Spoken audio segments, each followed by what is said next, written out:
Pack കടലിടുക്കുകൾ, Kanyakumari Vivekananda പാറ തുടങ്ങിയ നിരവധി ജലാശയങ്ങൾ നീന്തി റെക്കോർഡുകൾ തീർത്ത SP മുരളീധരനാണ് നമുക്കൊപ്പമുള്ളത്. കേരളത്തിലെ ജലാശയങ്ങളിൽ മുങ്ങിമരണങ്ങൾ കൂടുന്ന സാഹചര്യത്തിൽ അതിനെ എങ്ങനെ പ്രതിരോധിക്കാം എന്ന കാര്യങ്ങളാണ് അദ്ദേഹം നമുക്കൊപ്പം പങ്കുവയ്ക്കുന്നത്.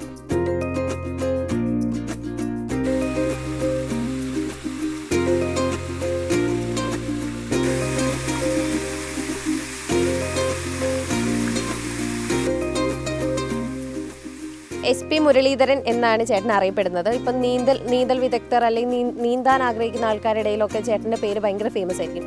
ഈ പാക് സമുദ്രം, അതുപോലെ തന്നെ കന്യാകുമാരിയുടെ വിവേകാനന്ദ പാറയൊക്കെ ഇങ്ങനെ അത്രയും ശക്തമായിട്ടുള്ള തിരമാലകൾ അടിച്ചിട്ട് നീന്തി കടന്നല്ലോ. അപ്പോൾ ഇങ്ങനെ നീന്തുന്ന സമയത്ത് പേടിയൊന്നും ഉണ്ടാവാറില്ലേ? തീർച്ചയായിട്ടും നീന്തുന്ന സമയത്ത് പേടിയുണ്ടാകും. കാരണം ഈ ശ്രീലങ്കയിൽ നിന്ന് ഇന്ത്യയിലോട്ട് നീന്തുക എന്ന് പറഞ്ഞു കഴിഞ്ഞാൽ 35 കിലോമീറ്റർ ദൂരമാണ്. അത് ശ്രീലങ്കയിലെ ജാഫ്നയ്ക്കടുത്തുള്ള തലൈമണ്ണാറ് മുതൽ ഇന്ത്യയിലെ ധനുഷ്കോടി വരെയുള്ള ഭാഗത്തായിട്ടാണ്. അപ്പോൾ അവിടെ ശക്തമായ തിരമാലകൾ, അതുപോലൊപ്പം തന്നെ ഈ ശ്രീലങ്കൻ അതിർത്തിയിലുള്ള വിഷപ്പാമ്പുകളുടെ ആവാസ കേന്ദ്രങ്ങളാണ് അവിടെ.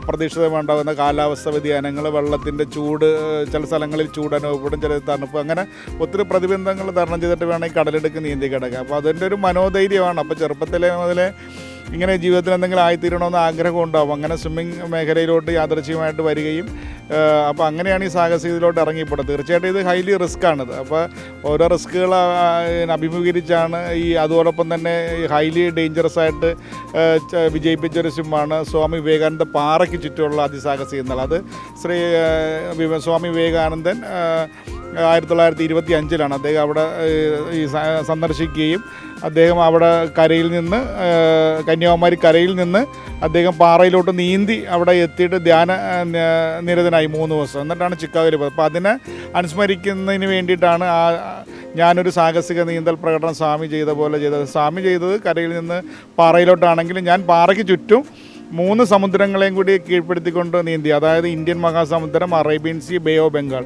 ഇത് 3ഉം കൂടി സംയുക്തമായിട്ട് വന്ന് പാറയിൽ ആഞ്ഞടിക്കുന്ന ഒരു മുനമ്പാണ് കന്യാകുമാരി. അപ്പോൾ അതിനെതിരെ ഭേദിച്ച് ചെയ്യുക എന്ന് പറഞ്ഞാൽ അതിസാഹസികതമായിരുന്നു. മരണത്തെ പോലും മുഖാമുഖം കണ്ടൊരു ഒരു ഈവൻ്റായിരുന്നു അത്.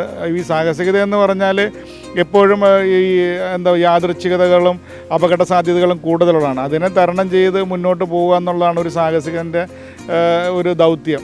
അപ്പോൾ അത് റിസ്ക് ആണെങ്കിലും അത് നമ്മൾ പരിശീലനം കൊണ്ടും മനോധൈര്യം കൊണ്ടും ഒക്കെ ആണ് നേരിട്ട് ഓരോ സാഹസിക നേട്ടങ്ങളും വിജയിപ്പിച്ചത്.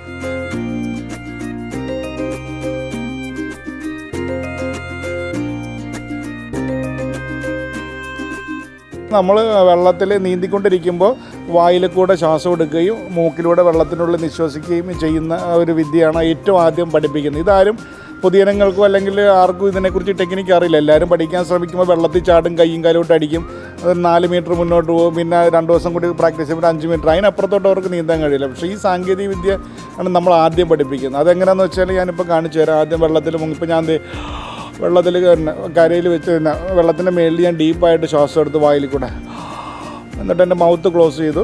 എന്നിട്ട് വെള്ളത്തിൻ്റെ ഉള്ളിൽ ഞാൻ വിട്ടിട്ട് എങ്ങനെയാണെന്നുള്ളത് കാണിച്ചു തരാം. നോക്ക്.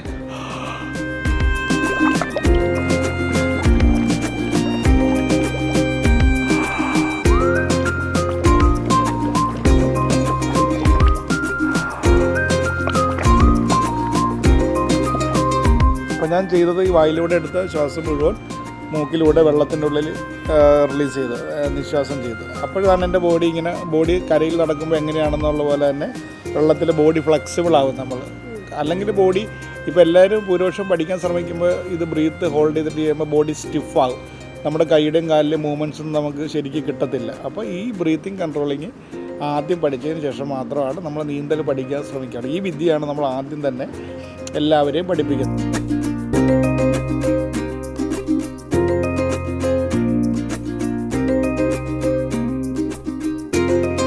ബേസിക് സ്വിമ്മിങ് ട്രെയിനിങ് പഠിച്ചിട്ട് നമ്മുടെ സർവൈവ് സ്വിമ്മിങ്ങിന് വേണ്ടിയിട്ടൊരു 50 മീറ്റർ നീന്താൻ വേണ്ടിയിട്ടൊരു 20 ദിവസം എടുക്കും ശാസ്ത്രീയമായിട്ട്. പക്ഷേ ഈ കടലെടുക്കോ അല്ലെങ്കിൽ പുഴകളോ കായലുകളൊക്കെ നീന്തണമെങ്കിൽ ഈ വിദ്യ മാസങ്ങളോളം ഒരു ദിവസം 5-6 മണിക്കൂർ വെച്ച് പരിശീലിക്കണം. അപ്പോൾ ഇത് ബേസിക്കാണ്. ഈ ബേസിക് പഠിച്ചാൽ നമ്മുടെ പരിശീലനം അനുസരിച്ച് നമുക്ക് എത്ര ദൂരം വേണമെങ്കിലും നീന്തി കിടക്കുന്നതിന് യാതൊരു തടസ്സവും ഇല്ല. എല്ലാവരും ഈ വിദ്യ പഠിച്ചിരിക്കുന്നത് എത്രയും നല്ലതാണ്. തീർച്ചയായിട്ടും എല്ലാവരും പഠിച്ചിരിക്കണം. ഒരു ജീവൻ രക്ഷാ ഉപാധി എന്ന നിലയിൽ എല്ലാവരും പഠിച്ചിരിക്കണം എന്നുള്ളതാണ്. പിന്നെ ഏറ്റവും നല്ല വ്യായാമമാണ്. അതായത് നീന്തൽ അരമണിക്കൂർ നീന്തിക്കഴിഞ്ഞാൽ നമ്മുടെ ശരീരത്തിൻ്റെ കാലിൻ്റെ നഖം മുതൽ മുടിനായറിൻ്റെ അറ്റം വരെ ഓക്സിജൻ്റെ ബ്ലഡിൻ്റെ സർക്കുലേഷൻ ത്വരിതപ്പെടുത്തി നമ്മൾ ഊർജ്ജസ്വലമാക്കുന്നതിന് നീന്തൽ വലിയ പ്രയോജനം ചെയ്യും. അപ്പോൾ താങ്ക് യു ചേട്ടാ. Thank you so much.